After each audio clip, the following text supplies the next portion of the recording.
I'll be honest, and to be honest, Mm. never in my mind na iisipin kong isa akong superstar or star player sa team kasi ako kasi galing din ako sa baba eh.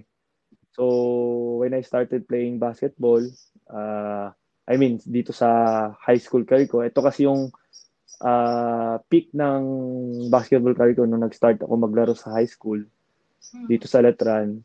Ano lang naman ako noon eh, try out lang ako sa Letran eh. Kumbaga, nirecommend ka lang, so 50-50 chance pa rin na makuha ka or hindi.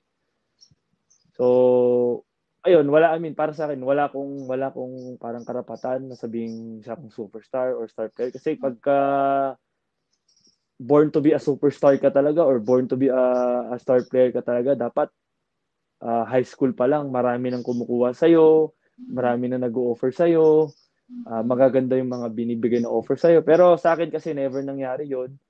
Then, nung nag-jump ako ng college, up to professional, parang ganun pa rin yung thinking ko kasi as much as possible, ayaw ko isipin yung mga ganung bagay kasi nga may mga possibilities na pwede ako mag-relax, pwede ako maging kumpiyansa, maging kampante na sa mga bagay-bagay like mamaya pag inisip kong superstar ako, hindi na ako mag-extra workout, extra Oo. skills. So, yun yung mga iniiwasan ko kasi syempre, as a player, kailangan everyday nag improve ka pa rin. Hanggat hindi ka nagre-retiro sa basketball, hindi mo masasabing isa kang superstar or star player.